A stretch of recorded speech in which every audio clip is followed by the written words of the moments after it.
Olá, novamente estamos dando seguimento ao nosso estudo da Revista Espírita de Allan Kardec. Muito feliz por vocês que têm nos acompanhado nesse estudo. Só lembrando que ele está disponível na plataforma do Facebook, na página Alessandro de Paula /Revista Espírita, ou pelo YouTube, buscando lá o canal Use Itapetininga, USE Itapetininga. Lá nos vídeos estão todos lá disponibilizados. Hoje, dando sequência à Revista Espírita de junho de 1861. Como de hábito, uma revista bastante rica, com muitos artigos, são 16 artigos. Claro que não vamos conseguir nos aprofundar em todos, temos aqui bastante comunicações espirituais, de conteúdos relevantes. Fica sempre o convite para que você possa ler na íntegra a revista, que está disponível no site da Federação Espírita Brasileira ou no kardecpedia.com, onde você pode acessar toda a Revista Espírita, de janeiro de 1858 a abril de 1869. Kardec começa a revista em foco com um artigo chamado Channing. Channing, nós já vimos aqui algumas comunicações desse espírito, o Channing. O nome dele, aqui o Kardec, vai situar quem é esse espírito. Em sua última reencarnação, ele foi William Ellery Channing, que viveu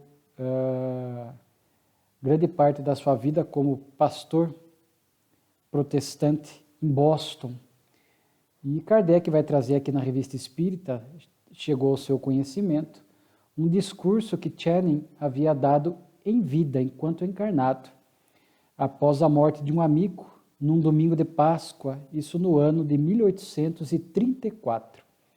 E Kardec vai fazer questão aqui de anotar o quanto o pensamento de Channing já era bastante parecido com a ideia espírita, que nem existia na Terra, viria em 1857, mas o Espiritismo nos trouxe leis divinas, não criou nada. Se aprofundou nesses conteúdos, porque os pontos fundamentais do Espiritismo já faziam parte da história da humanidade, já estava presente em muitas seitas, em algumas religiões, culturas, de forma que, vamos ver no discurso de Channing, ele já falando a respeito da vida futura, da ocupação dos espíritos, algo muito interessante. Por isso que esse espírito, ao desencarnar, chegando no mundo espiritual, e como o seu pensamento era muito similar ao conteúdo espírita, ele se identifica com o espiritismo e passa, portanto, a trabalhar do lado de lá, em prol do espiritismo, trazendo-nos, ao longo da Revista Espírita, diversas comunicações espirituais muito interessantes. Bem se vê que estamos diante de um espírito nobre, elevado, e os espíritos nobres, elevados, reencarnam em diversos meios e situações para deixar o seu conhecimento, o seu exemplo, como modelo para nós. E, às vezes, alguns espíritos reencarnam em algumas religiões, com tarefas específicas em algumas religiões, para ali já deixar o pensamento espírita como semente, para que ele possa ir crescendo aos poucos e tocando outros corações. São espíritos que não estão aprisionados a dogmas, e eles trazem um pensamento mais amplo, mais sintonizado com a verdade, e aproveitam nas suas vivências em determinadas religiões para que possam trazer pensamentos mais amplos na direção dessas leis divinas que o Espiritismo tem nos revelado. Era um espírito, como diz aqui Kardec, pregou sem tréguas contra a escravidão, era um partidário da paz e do progresso. Morreu em Boston em 1842, aos 62 anos de idade. E Kardec, portanto, resgata esse discurso de Channing, onde nós vamos ver ele falando, questionando primeiro aquela figura do céu como um local de privilégios, de eterna contemplação. Então ele vai falar, questionar esta figura que algumas religiões criaram do céu como um local de fantasia ou um local onde, diz ele aqui, falta-lhe substância, ou seja, muito abstrato. Então ele vai falar contra esse ceticismo sobre as coisas espirituais e celestes, que muitas vezes são tão irracionais e pouco filosófico quanto aviltante. Então ele vai falar e usar a expressão já mundo espiritual. E ele vai falar desse local onde os espíritos mais elevados se reúnem, né? Eles dizem assim: aqueles que nos deixaram por um outro mundo devem tomar por este um interesse ainda mais profundo. Seus laços com os que aqui deixaram se depuram, mas não se dissolvem. Então ele vai falar deste céu como uma região superior, que não é um local isolado, único, distante de nós, mas uma região que está próximo a nós, uma região onde os espíritos felizes habitam e de lá se intercambiam conosco, mantêm as afeições. Veja que interessante, é um ponto importante. Primeiro, tirando esta figura do céu como um local de apenas contemplação. É um local onde os bons espíritos estão agindo em nome do bem. Até porque, se o Pai trabalha, como disse Jesus, e o próprio Cristo trabalha, não teria sentido que os espíritos que estivessem nessas regiões mais elevadas ficassem lá em plena inação. E interessante que ele vai falar desse ponto de que as afeições não se apagam com a morte, porque muitos defendem que o espírito, ao morrer, indo para essas regiões celestes, para que não sofram por conta dos entes queridos que ficaram na terra, ou pelos entes queridos que porventura fossem ao inferno, no sofrimento eterno, eles teriam, portanto, as suas afeições e as suas memórias apagadas, o que é um contrassenso. Ele diz aqui que essas memórias, esses vínculos não se apagam e que os espíritos sabem muito bem o que acontece aqui conosco e que esses bons espíritos vêm manter este intercâmbio com aqueles que ficaram aqui na Terra através de outros meios de comunicação. Então vejamos que isso, repito, é um discurso de Channing em 1834, após a morte de um amigo. Então ele fala também do corpo espiritual. Então vejamos só mais um ponto em que ele já vai apresentando uma afinidade com o espiritismo, porque ele fala que esses espíritos, para esse intercâmbio, para esta comunicação, naturalmente necessitam ter sentidos e órgãos espirituais, até para que possam ver o que está acontecendo à distância. O espiritismo fala dessa visão à distância que muitos espíritos têm, quando equilibrados, quando têm esta potencialidade desenvolvida, eles conseguem saber o que está acontecendo à distância, né? Então, eles, referindo-se aos espíritos, nos amam mais que nunca, mas com uma afeição espiritual depurada. Sua visão espiritual penetra as nossas almas, né? Se pudéssemos ouvir a sua voz, não seria uma declaração de apego pessoal, mas um apelo vivificante a maiores esforços, a uma abnegação mais firme, a uma caridade mais ampla. Portanto, é o que esses espíritos bons fazem conosco. Estão sempre nos inspirando para uma ação mais digna, mais ampla no caminho do bem. É interessante, né, que ele vai falar, conforme dissemos, desse corpo espiritual, que Paulo de Tarso já falava, né? Morre-se corpo animal, semeia-se corpo espiritual. Então, Paulo já falava a respeito disso. Ele vai falar, por exemplo, num plano, num local com planos de esforços prodigiosos, onde há diversos graus de evolução. Então, veja, Não está todo mundo nessa região superior no mesmo grau. Há espíritos mais ou menos evoluídos, de forma que eles lá seguem o seu progresso, seguem o seu aprendizado e vão se tornando cada vez mais felizes à medida que progridem e, quanto mais evoluído o espírito, mais ele pode educar aqueles que estão mais atrasados. Então veja uma solidariedade de ação, os espíritos mais elevados ajudando os menos elevados lá nessas regiões do mundo espiritual. Os espíritos equilibrados ajudando aqueles que ficaram aqui na Terra, conservando, portanto, as simpatias, as afeições, né? E aí ele diz assim: o céu está em relação com outros mundos. Seus habitantes são os mensageiros de Deus em toda a criação.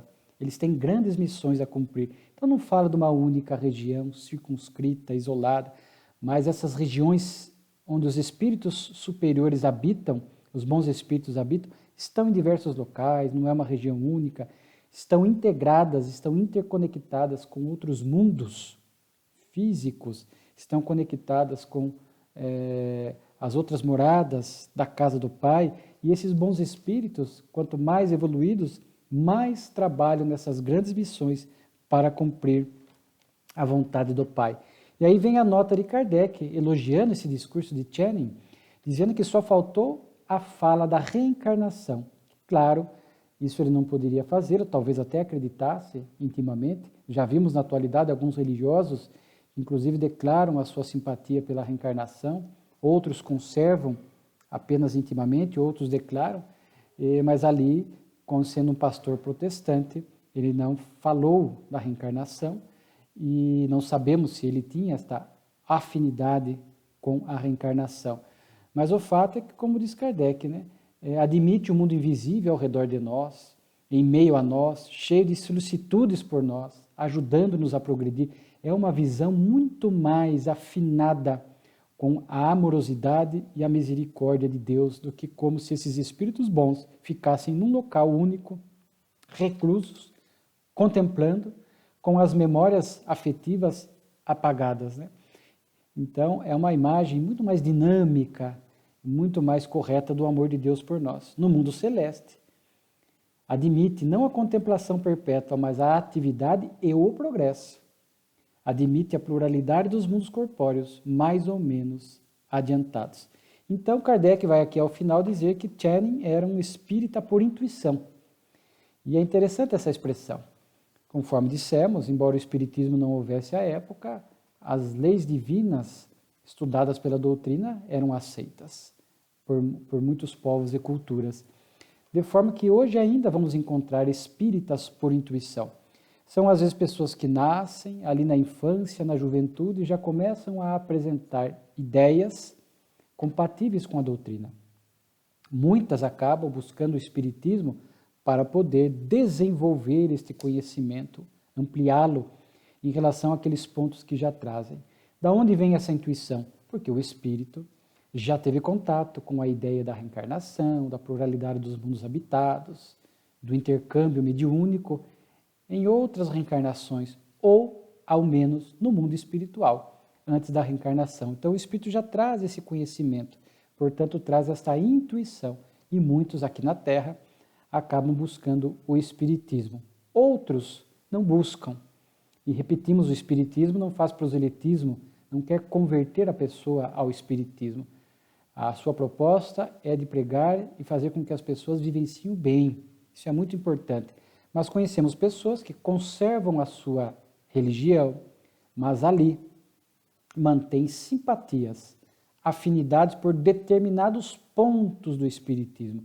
Não por tudo que o espiritismo ensina, mas é um que gosta da reencarnação, é o outro que se familiariza com a influência espiritual, com o anjo da guarda, o outro com a pluralidade dos mundos habitados, alguns com mais de um ponto, com muitos pontos da doutrina espírita, gostam da literatura espírita, às vezes buscam até, assistem palestras espíritas, mas acabam, por opção, ficando nas suas respectivas religiões. Então são espíritas que trazem essas ideias inatas, intuitivas de outras existências ou daquilo que estudou no mundo espiritual antes da reencarnação. Veremos muitas comunicações ainda de Channing ao longo do estudo da Revista Espírita, mas foi bem interessante saber que em vida ele já tinha bastante afinidade com pontos do Espiritismo, o que facilitou a sua vinculação à tarefa espírita no mundo espiritual, onde ele pôde, repito, trazer diversas comunicações. Na sequência, Kardec vai abordar aqui o que ele chamou de correspondência, porque ele recebia cartas inúmeras, não dava conta de responder a todas. E esta é uma carta que muitos espíritas vão se identificar e sabem porque é o primeiro contato publicado, não é o primeiro contato feito, conforme diz aqui a correspondência, mas é o primeiro contato publicado de uma carta de Jean-Baptiste Roustang, advogado de Bordeaux. Sabemos que Roustang manteve esse primeiro contato com a doutrina, e aqui ele vai fazer uma carta agradecendo Kardec. É uma carta interessante porque fala da alegria que ele experimentou ao conhecer a doutrina. Ele pôde ir lá na sua cidade estudar a doutrina junto com o senhor Sabot, que era um conhecido espírita, e ele vai, portanto, fazer essa carta dizendo: sou feliz, né, por conhecer e ter compreendido a reencarnação. Ele vai enaltecer muito aqui na carta a questão da reencarnação, porque diz ele que é a forma de entender a justiça de Deus. De fato, sem as múltiplas vidas, nós vamos olhar muitas situações aqui na Terra e sem essa anterioridade da existência, ficaria sem explicação. E com a visão da reencarnação, nós vamos ver plenamente presente a justiça divina, porque estamos hoje colhendo aquilo que praticamos no passado, em suma. Então, ele vai falar aqui bastante a respeito da reencarnação, vai citar a conversa de Nicodemos, né? E no final da carta, Kardec, depois vai ter a nota de Kardec, Roustang vai dizer: podeis fazer desta carta o uso que achardes conveniente. Eu me honro de ser altamente e publicamente espírita. Kardec vai destacar essa parte. Vai destacar porque naquela época, naquele início, muitos não queriam o seu nome envolvido com o espiritismo, por conta do escândalo, da perseguição grave e intensa que o espiritismo sofria. A pessoa tinha medo de represálias no meio social, na vida familiar e até profissional. Então, por isso que Kardec tinha esse profundo respeito. Por isso que muitas vezes ele não citava o nome completo da pessoa. Às vezes um primeiro nome, às vezes as iniciais, porque ele sabia que aquela pessoa era simpatizante do espiritismo e ainda não tinha, talvez, publicamente assumido a sua postura de espírita. E isso Kardec respeitava muito. E quando a pessoa era publicamente conhecida como espírita, não tinha vergonha ou não tinha nenhum tipo de receio, Kardec fazia a citação, como por exemplo aqui do senhor Sabot. E 2 pontos aqui dessa correspondência eu gostaria de destacar. Primeiro, que Kardec faz, portanto, observação disso, enaltece essa publicidade que Roustang estava dando, que não tinha nenhum receio.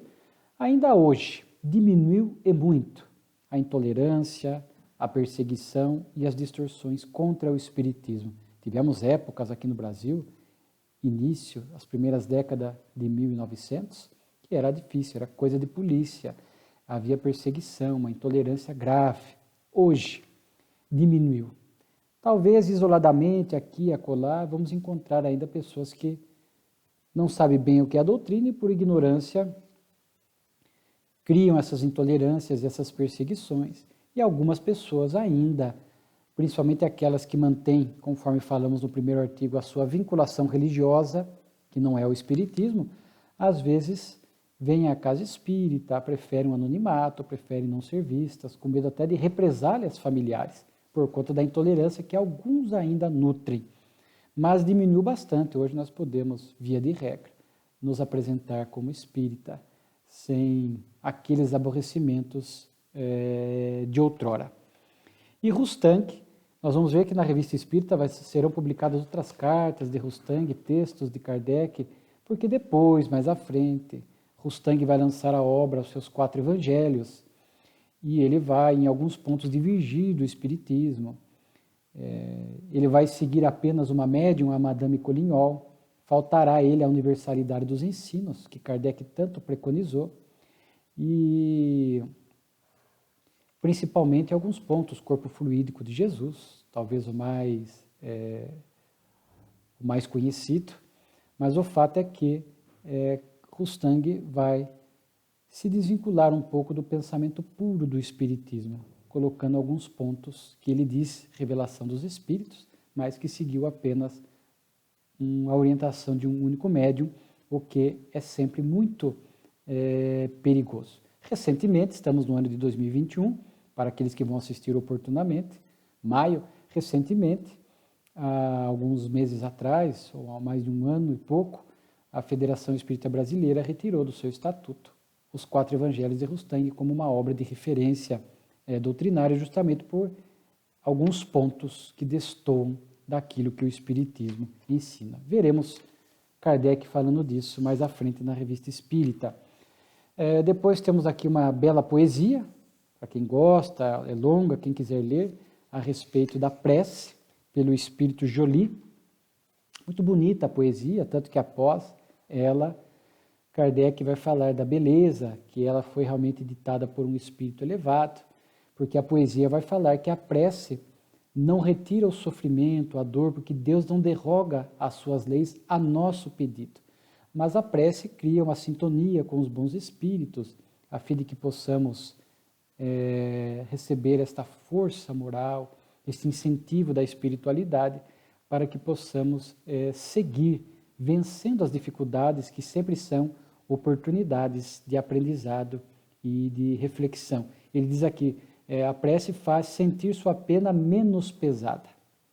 Quem ora, naturalmente, consegue vivenciar essas adversidades de forma menos penosa.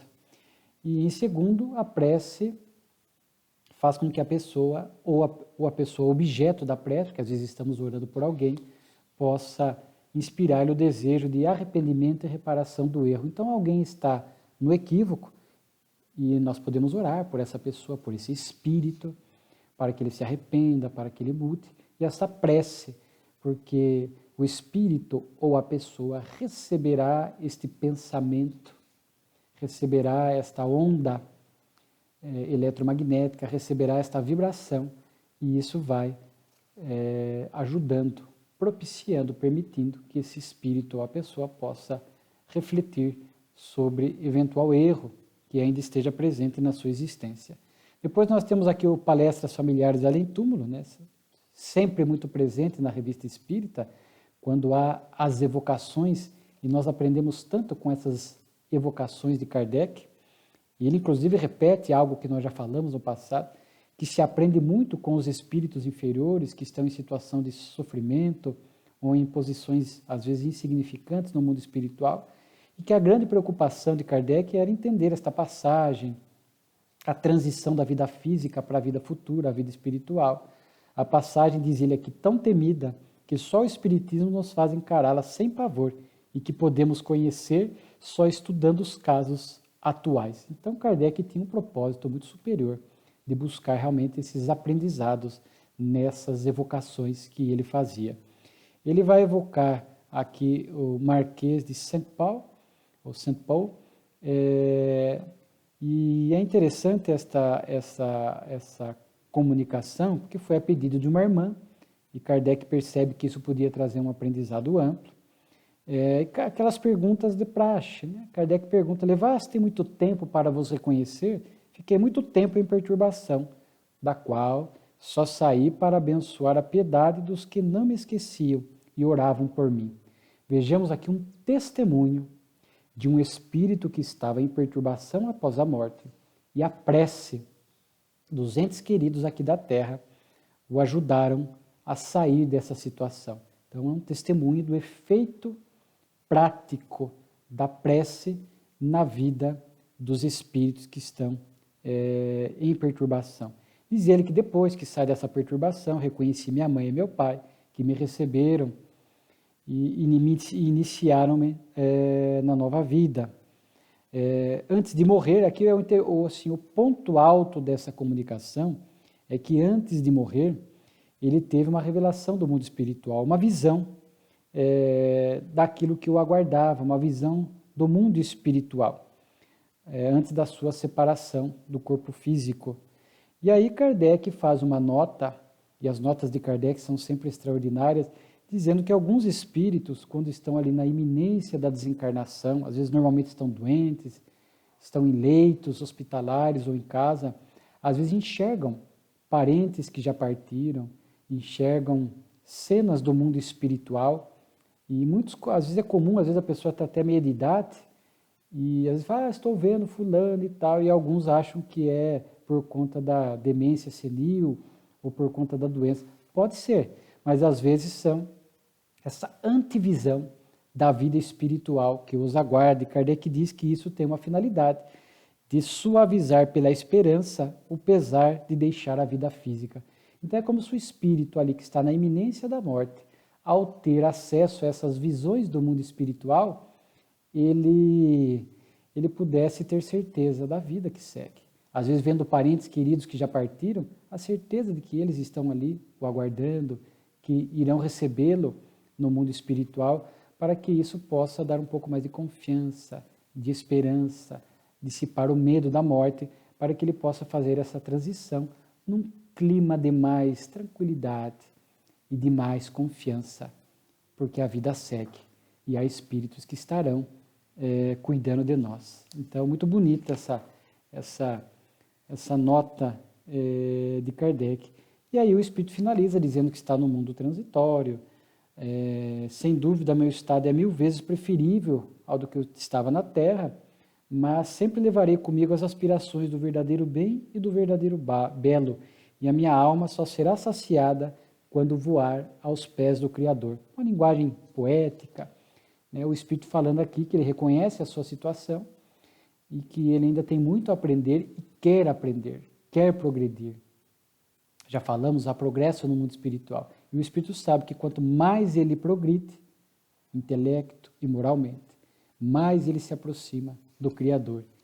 Portanto, mais feliz ele é. Temos uma outra comunicação aqui de Henri Mondux. Aqui é o que nos chama a atenção dessa comunicação. Kardec vai fazer aqui uma rápida descrição de quem foi esse espírito em vida. Ele foi um pastor e célebre calculador. E desde os 10 anos de idade, ele tinha uma peculiaridade. Qualquer cálculo matemático que fosse apresentado a ele, por mais complexo que fosse, ele respondia. Ele já apresentava o resultado. Afinal, a pessoa apresentava uma fórmula matemática, um cálculo complexo, desde os 10 anos de idade, ele falava, a resposta é X. Mas é interessante que, por mais que professores tentassem ensiná-lo em outras áreas da matemática, geometrias elementares e outras, ele tinha muita dificuldade. A especialidade dele era apenas dar um resultado para fórmulas matemáticas, sem que precisasse fazer conta à mão ou usar de algum outro instrumento. Ele simplesmente dava a resposta. Então, Kardec achou interessante evocá-lo. E aqui nas suas respostas, duas coisas me chamam a atenção. Primeiro, ele explica como isso se dava.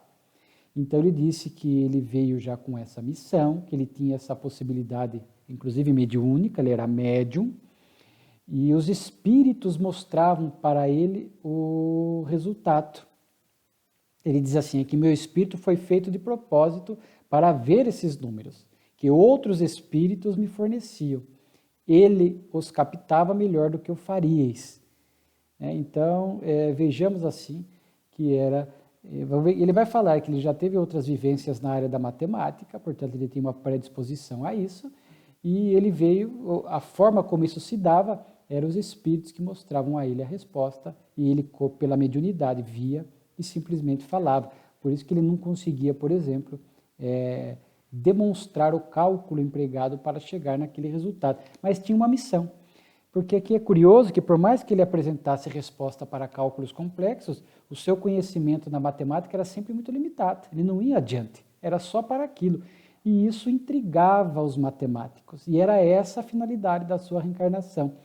Era mostrar a esses matemáticos, esses homens de ciência, que existia algo mais além da matéria, porque eles ficavam chocados ao ver alguém que não tinha quase nenhum conhecimento de matemática, nem aptidão para estudar mais, e respondia facilmente esses cálculos. Aí diz aqui, Deus queria levá-los a procurar além do corpo, porque o que é que existe de mais material que um algarismo? Então vejamos só que era um espírito que veio com essa missão, num determinado meio entre os matemáticos, e isso acabava intrigando outras pessoas também, para que eles pudessem buscar uma resposta fora das coisas da matéria e pudessem perceber que havia algo além da matéria. Né? Infelizmente, nem todos.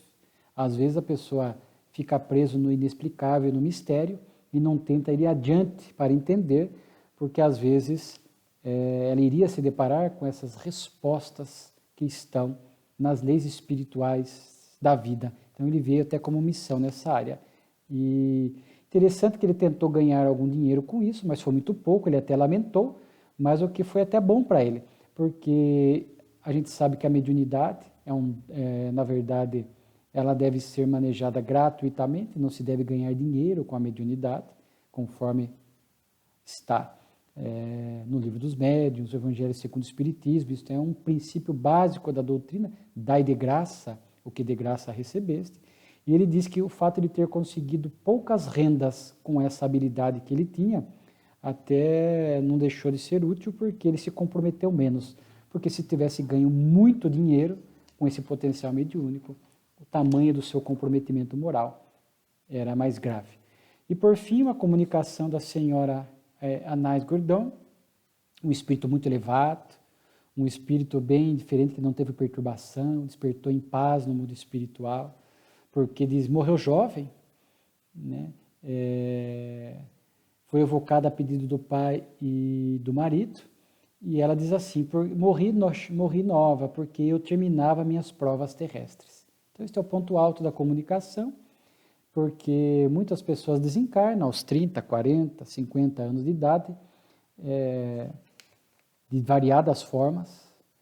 Não precisa ser necessariamente, às vezes, um tipo de desencarnação. Às vezes a pessoa chegou o período dela, ela, como aqui no caso, deu conta das provas terrenas, e aí ela desencarnou, seja por uma doença, seja por um acidente, etc. Mas o fato é que a missão dela havia terminado na Terra. As provas para as quais ela veio já havia cessado. Portanto, ela cumpriu com a etapa reencarnatória dela. Aí a causa dela ter desencarnado com pouca idade. Pouca idade aqui, nós dizemos em torno dos 30, 40 anos de idade. Diz que estava feliz, que vai continuar o seu progresso, na caminhada de se tornar um espírito puro. Agora, algo me chamou a atenção, olha a humildade dos bons espíritos.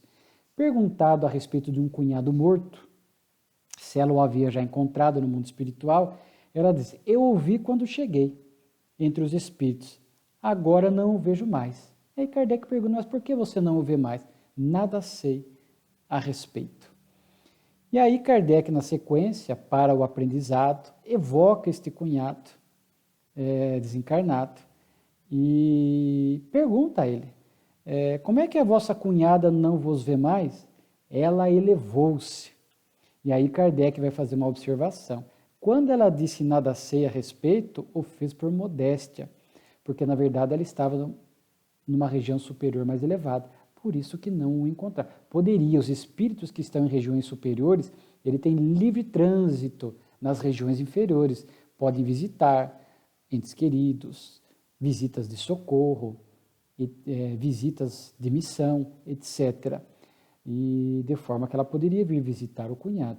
Mas ela teve o contato com o cunhado, foi para essas regiões elevadas por mérito, por ser a sua condição espiritual. Quando perguntado por Kardec, ela disse nada a ser a respeito, quer dizer, por modéstia, ela não quis falar, que era por conta da sua elevação, que ela estava num outro patamar espiritual. Mas o cunhado sabia e fez essa revelação.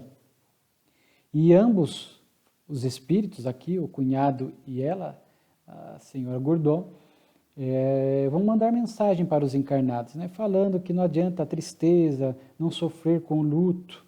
Né? Ela diz assim, né, não, podem esses entes queridos não mais me entristecer à vista de seus pesares, pois sabe que não estou perdida para eles, que o meu pensamento lhe seja suave, leve e perfumado em sua lembrança. Então, falando que realmente não vale a pena a revolta, a tristeza profunda e após o luto. Saudade, sim, o choro da saudade, mas sem revolta, porque todos esses choros, ou a tristeza com revolta, com mágoa por conta da desencarnação de um ente querido, os atinge do lado de lá. O cunhado, da mesma forma, vai falar para que essa tristeza grave não faça parte. Ele diz assim, usa até uma expressão que eu achei interessante, que é a tristeza, essa tristeza revoltada, essa tristeza da inaceitação da morte de um ente querido, não a de saudade, ela é uma censura muda dirigida a Deus. É que nós estamos reprovando, nós estamos condenando, nós estamos indo contra os desígnios de Deus. Depois aqui há também um texto muito bonito, estamos saindo dos palestras familiares de Além Túmulo, Efeitos do Desespero. Kardec toma contato com 3 histórias muito interessantes. A primeira história, aqui em síntese, um pai, após a morte da sua filha única, que morreu em tenra idade, de 20 anos, ele é tomado de uma tristeza tão profunda e de uma melancolia que ele acaba morrendo 36 horas após a morte da filha. A segunda história, o marido, casado, amava a esposa, tinha um filho de 1 ano de idade, ela adoece rapidamente, febre tifoide, que é causada por uma bactéria, e aí ele entra em desespero após a morte dela e acaba praticando, pelo desespero, pela melancolia, o suicídio. E uma terceira história de uma senhora cujo marido passou por um procedimento médico, morreu por imperícia médica, e aí ela começa agora a entrar no estado de revolta, de ressentimento contra o profissional, começa a persegui-lo, inclusive a ameaçá-lo de morte. No caso dessa terceira história, lembremos que o título do artigo aqui é Efeitos do Desespero. A senhora tem um amigo espírita que lhe apresenta a doutrina, ela tem contato, recebe uma comunicação espiritual do marido, o marido a consola, dá-lhes conselhos e recomenda que ela tivesse calma e que a ideia de vingança não ajudaria em nada, que ele está vivo, que segue vivo do lado de lá. E aí ela multa, diante daquela mensagem, toca o seu coração, ela vai ao médico, pede desculpa por tudo que fez, e dali em diante ela segue. O médico aceita a reconciliação e ela segue assim uma vida tranquila. Veja que interessante, né? Os 2 primeiros casos, a pessoa não buscou o espiritismo, não teve tempo. O pai morreu 36 horas depois. Certamente já estava com a saúde debilitada, recebeu a notícia da morte da filha única, entra num choque, um desespero, uma inaceitação, uma tristeza. A gente sabe que essas emoções desalinhadas impactam o físico, fazendo com que o pai desencarnasse rapidamente. E o outro, o marido, pratica o suicídio. É aí que a gente vê os efeitos do desespero na vida da pessoa. Se conhecessem o espiritismo, os 2 primeiros, que era o pai e o marido, certamente não teriam tido esse desfecho, porque confiando no consolo e o esclarecimento que o espiritismo traz, acreditariam no reencontro futuro, saberiam que chegou a hora desses espíritos, da filha e da esposa, voltar ao mundo espiritual, cumpriram as suas tarefas, as suas provas aqui na Terra, aceitariam com resignação e com serenidade. E é interessante isso, né? Então, Kardec fala dos efeitos do desespero. Então, quando a pessoa não tem esse conhecimento, muitas vezes ela é movida desse desespero, dessa revolta, e acaba praticando atos graves. Às vezes alimenta raivas, mágoas. Às vezes a pessoa não morre, não se mata, mas faz uma depressão crônica, nega-se a viver, mata-se aos poucos, ao longo dos dias, adota condutas realmente desequilibradas, vícios, e leva uma vida arrastada e vai, muitas vezes, até praticando suicídio indireto aos poucos, né? O conhecimento espírita ajudaria e muito essas pessoas, né?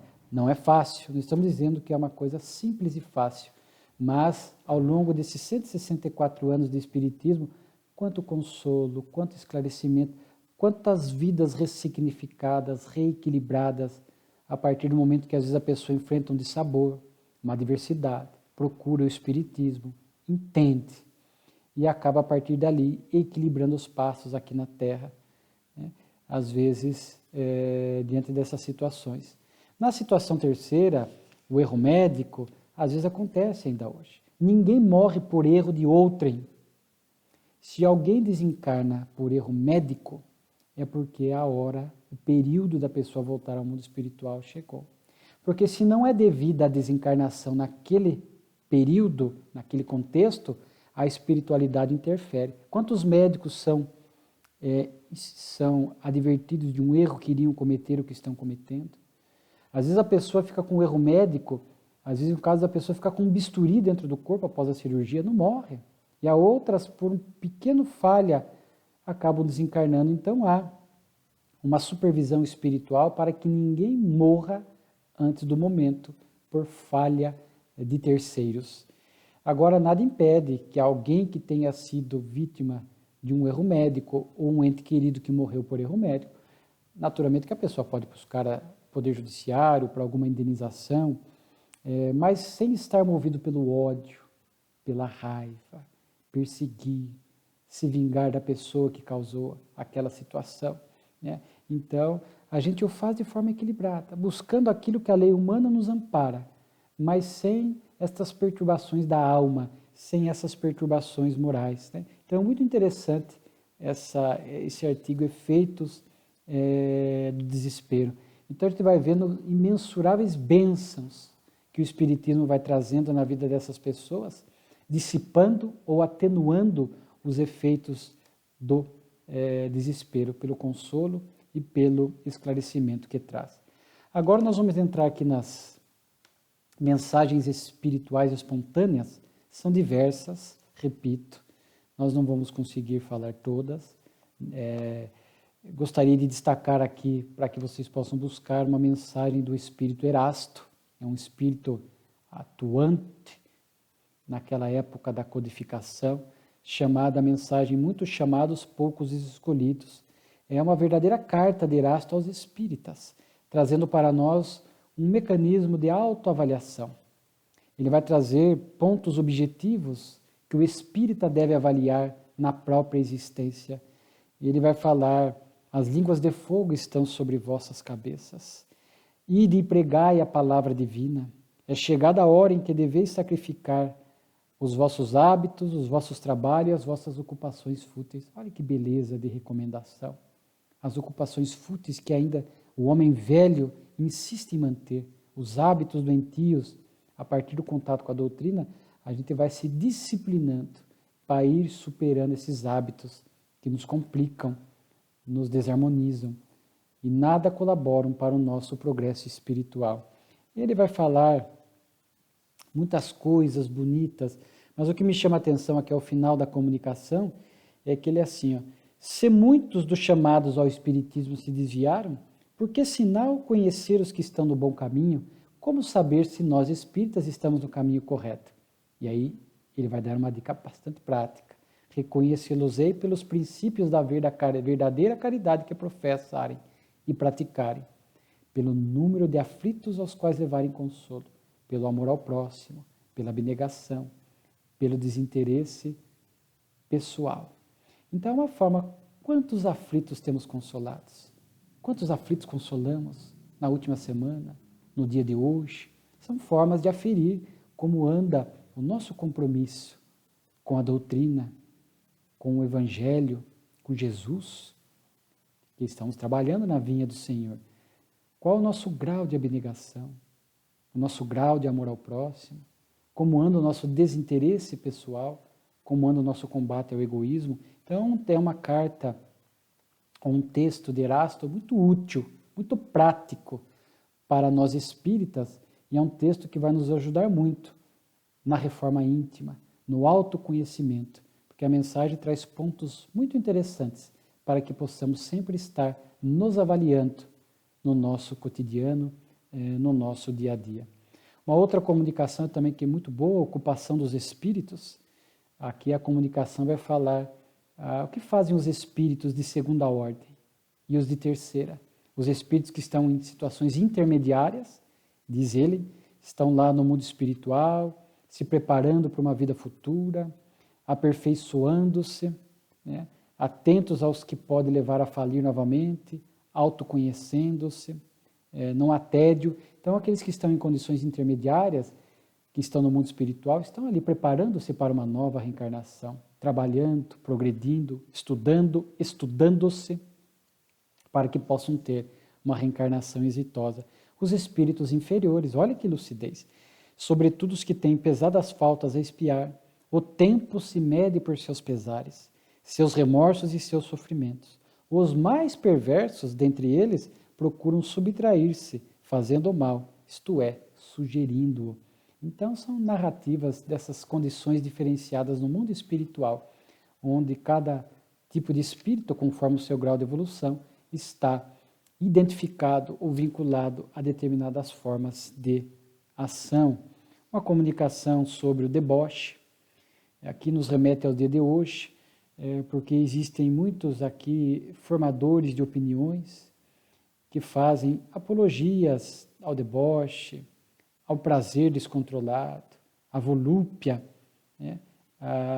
Então nós temos que tomar muito cuidado. A mensagem fala muito aqui dos bons autores, da arte, do livro, da música, mas nos dias de hoje, quantos formadores de opiniões nas redes sociais, nas mídias, que trazem ideias que são realmente perturbadoras. E há, infelizmente, aqueles que se sintonizam com essa ideia e acabam adotando aquele ideal, aquele método ou aquela meta na sua vida doentia e acaba levando uma vida muito empobrecida, sem nenhum conteúdo espiritual. Então, cuidado com esses que estão perturbados e perturbam a outro.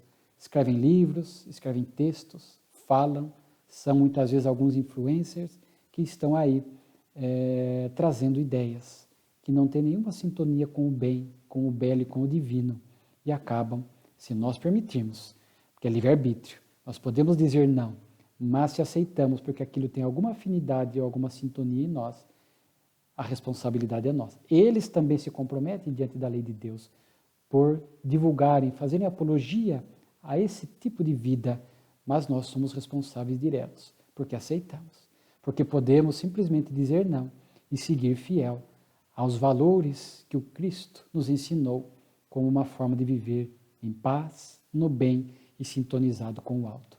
Uma mensagem muito bela sobre o perispírito, uma mensagem do anjo Gabriel, que é aquele espírito que apareceu a Maria, anunciou o nascimento de Jesus, a José, a fuga para o Egito. Então é um espírito muito nobre, muito elevado, e vai falar: a vida deve ser um combate, coragem, não hesitei.